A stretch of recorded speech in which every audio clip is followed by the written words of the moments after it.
Today we have a very special guest with us. Actually, calling him a guest would not be correct because he's our student currently pursuing CFL level 2 with us, and he was with us for CFL level 1 as well.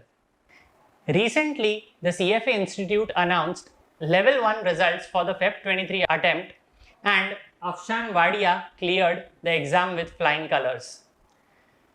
I have particularly chosen Afshan for this video because of two reasons.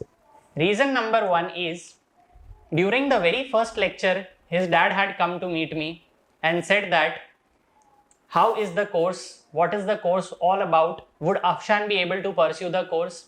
And he had specifically told Afshan in front of me, and I still remember the words, that I will be paying Afshan's fees only once. If he does not clear after that, Afshan will have to take care of the fees. Reason number two is, Afshan also met me after the first demo lecture and asked me that his second year and third year was in the COVID period and he couldn't really catch up with what was taught and he had lost touch with studies. So his natural question was, would he be able to cope up with the studies? So that question and him clearing CFA level 1, which is no mean feat, made me choose Afshan for this video. His journey has been an inspiration to many and I keep giving his examples in our lectures. And Afshan, you have been an inspiration to me as well. A heartiest congratulations on clearing your exams. Thank you so much. And this is going to be a sort of an interview where I'm going to interrogate Afshan and he'll be answering all my questions. So those students who are not pursuing CFA also are requested to watch the video because you will learn something new out of this. And I would request all the parents as well to watch this video because you could also guide your child regarding the same. So Afshan, welcome to the video and let's start with the questions. So my first question would be, how is the feeling after clearing CFA level 1? So first of all, thank you for having me here. It's a pleasure. And I have passed CFA level 1 now, so I'm feeling really happy and I'm very delightful. And even my parents and my mom and dad, everybody, even close relatives are very happy for me. And because, consistently hard working for 8 to 9 months and then, finally getting the reward feels great. Correct, I agree. And when you were taking admission for level 2 as well, and when you told me that your dad is pretty confident that you would be able to give the November exam of level 2, I felt pretty happy. So Afshan, before starting level 1, what was going on in your mind and what made you choose the CFA course? So before level 1, I just graduated. And then I was confused between going in sales and marketing field or finance field. So I actually worked in sales and marketing field for I guess few time, and then I decided that it's not my cup of tea because I was not finding any interest in that and I was not able to relate it. So I chose finance, and back of my mind I was always having an interest, a deep interest about finance. What is stock market, how it works, how companies work, and other stuff. So then I decided to go totally in finance, and then I came across CFA, FRM and other courses. I chose CFA because it excited me, and when I looked around all those subjects like derivatives, AI, financial statement analysis, I got thrilled. Like I wanted to dive deep in them. I wanted to know more about them. So I chose CFA. So Afshan, since you have cleared level 1 and you have studied 10 subjects, so how were those 10 subjects? Were those interesting or you feel that, some subjects could have been avoided? Did you get to learn something new out of each subject? And Yes. since finance is such a practical field and there are so many examples to relate to in each and every subject, so what's your take on that? Definitely, I learned a lot from all the 10 subjects from CFA level 1 itself. And initially, I was a bit, underconfident and I was not able to perform well because I was not able to interconnect with the subjects. So it was being very difficult, it was getting difficult for me to, understand few concepts. But I tried my best, I was consistent, and as the day passed, our subjects got cleared our concepts got cleared and I was able to interconnect with subjects. So it helped me a lot. Okay, so to add to this point, when I was teaching you in class, also I could see question mark many a times on your face, and I used to be worried that would he be able to cope up with the studies, would he clear the exams? But then one thing about him was so good that he was consistent in his studies, and then after so much of consistency, giving the test papers on time, and he had never missed a single lecture, which is what I appreciate the most about him. Thank you. He had chosen the Dadar batch and he used to come from Kandivali Tuesday, Thursday, Friday, 3 days a week at 7 a.m. He used to be there in the lecture at 6:50 a.m. Even I never reached at that time at 6:50 a.m. I used to reach at around 6:55. So your dedication and consistency speaks for itself and the results speak for it. And then I was confident after a point that this guy is working so hard that he would definitely clear the exams. And on the result day, I was the happiest when I got his call. So, Afshan, what was on in your mind during the preparations phase? See, initially, as I told you, I was a bit scared. It was tough for me to, adapt that study session, that study routine. Because as you know, in COVID, we actually wasted our 2 whole years without studying, and we were just, we became very lazy. So, initial 1.5 to 2 months were very tough for me, but I was very determined. I have to clear level 1 and I have to complete my syllabus. So, I was not taking any day off. I was studying every day and I was very consistent. And at the same time, I used to attend the lecture and came back home and used to revise again, review the lecture again. So it helped me a lot. And as I told you, as the subjects got completed, fixed income, portfolio management, derivative, I got more knowledge. So I was able to connect every subject with another. So it became very easy for me personally to study. And when I was studying, it was manageable for me. Correct. So what Afshan said makes a lot of sense because even I have been there, done that. And just to give you my example, during IPCC, I had given IPCC. So I never used to study regularly. And in the last 3 months before the exam, I studied. And you won't believe I just passed the exam. 350 was the passing score, and I managed to secure only 379 out of 700. And I was pretty disappointed, even though I had cleared both the groups in first attempt. Having realized this mistake in CA final, I used to study consistently and I managed to secure an All India 38th rank. So this is a message to each and every student that whatever is taught to you in class, as far as possible, go and revise the same day so that it gets registered in your mind. Correct. And then you won't have a problem doing that thing over and over again and wasting time. Afshan, the Indian education system particularly is what I feel focuses a lot on mugging up stuff, and the focus on conceptual clarity is not that much. Do you think it is the same with CFA course that you can get away by just mugging up things, or do you think that conceptual clarity is paramount? No, not at all. You can't mug up. You have to understand everything, every topic conceptually. Because CFA Institute on the exam day, they will examine you on the basis of how well you can apply the concepts. So by just mugging up, you cannot go away with it. Correct. You have to understand concepts. You have to practice a lot. So Afshan, how important were the practice questions and the test papers in general? Do you think they helped you? See, test papers were important.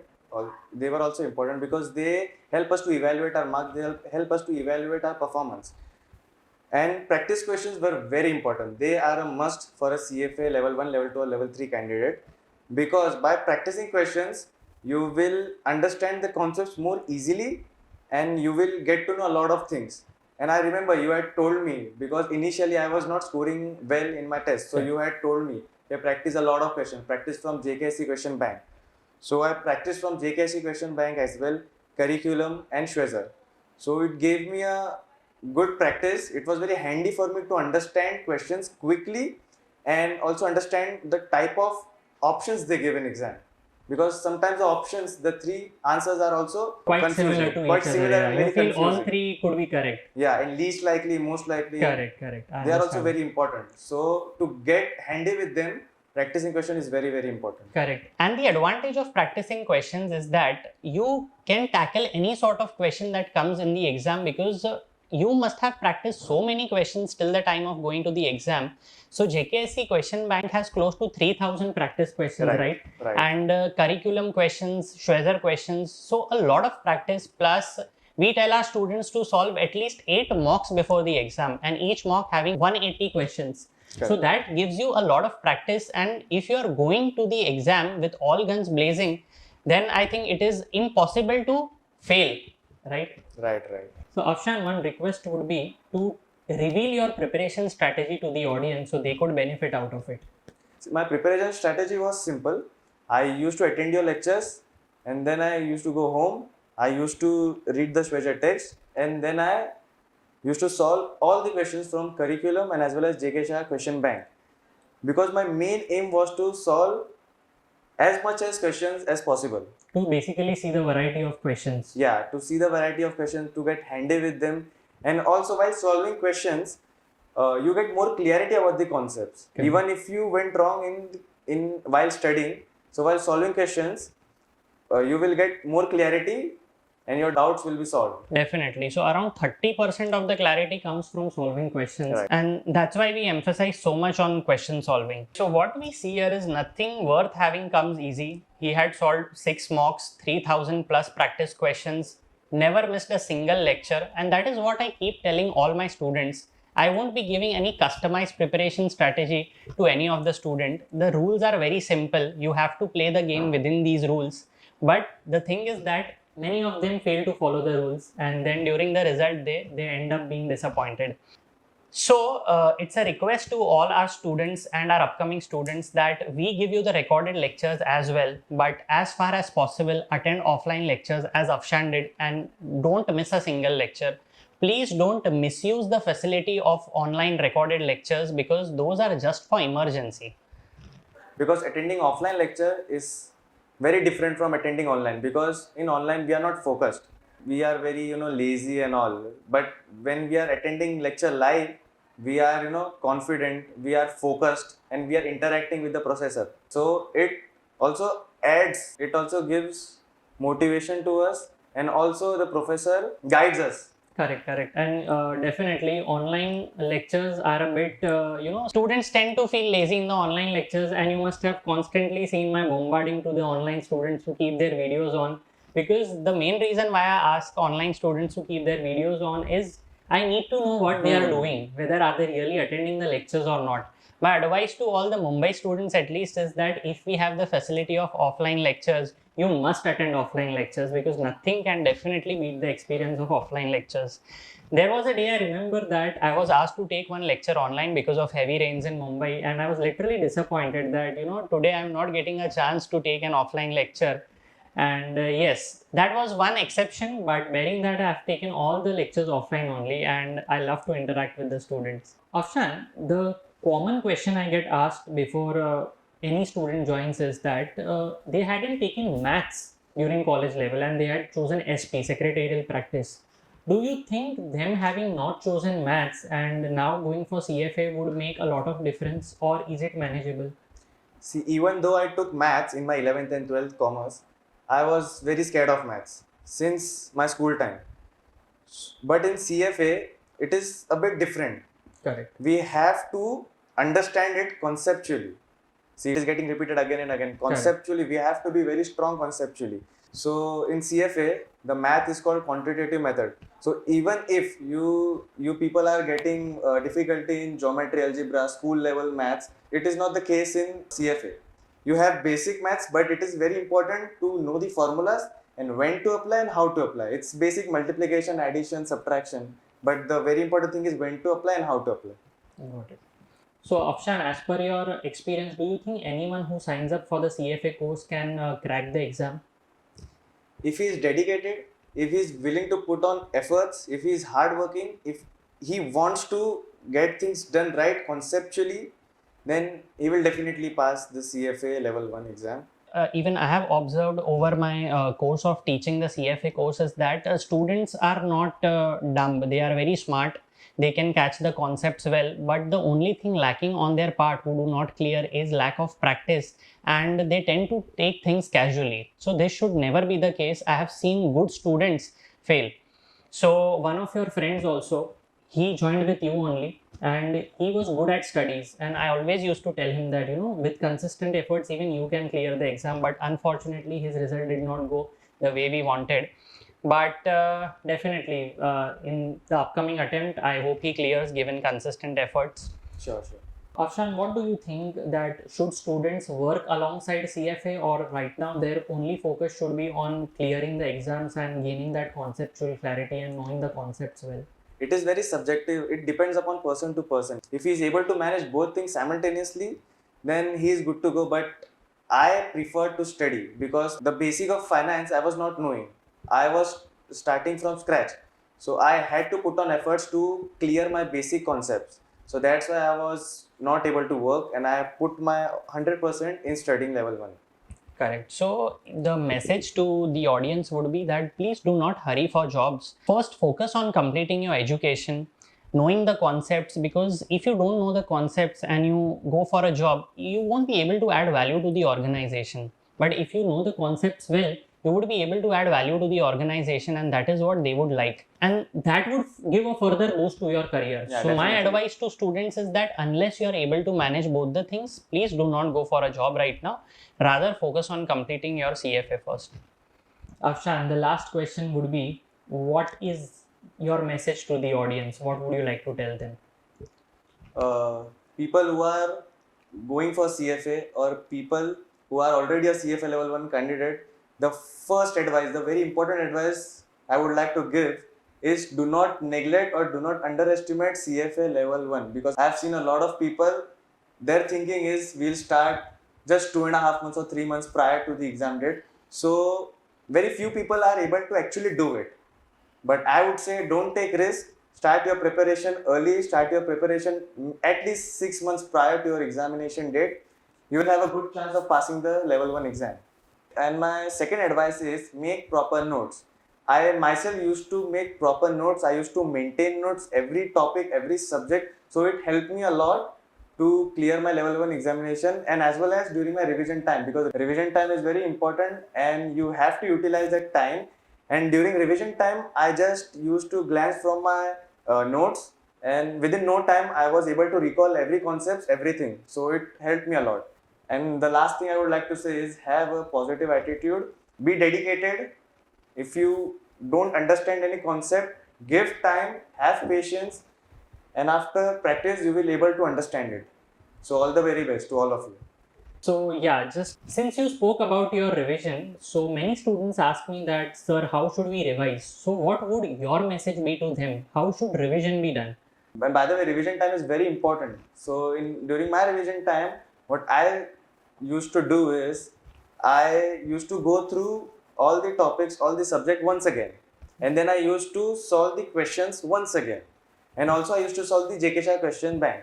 So I used to able to recall every concepts and every topic easily, and whenever I went wrong, so I used to go back in my notes and I used to see again. I used to rectify myself, and I was good to go. I did this for all the subjects, and in the last week I solved 5 to 6 mocks, and 3 of the mocks were from Shwezar, 2 mocks were provided from Mihir sir, and institute also provides 2 mocks, and I solved them, and I was pretty confident, and I went to the exam confidently. And my one message to all the students would be, do not ignore any subject. Afshan had below 50 in 3 subjects, fixed income, quants, and I think FSA. And these 3 were the heaviest subjects. But he still managed to clear the exam because he had above 70 in rest of the subjects. And the scoring system is that CFA Institute looks at the overall score rather than subject-wise score. So please ignore any subject at your own risk. And Afshan, thank you so much for answering our questions and being here. It Thank you so was much. great having you, and all the very best for your future endeavors. And I hope you clear level 2 also with flying colors. Thank you so much. And you serve to be an inspiration to many. Thank you so much, audience, for watching the video. If you have any questions, please feel free to put them in the comments box and we would be more than happy to answer your questions. Thank you.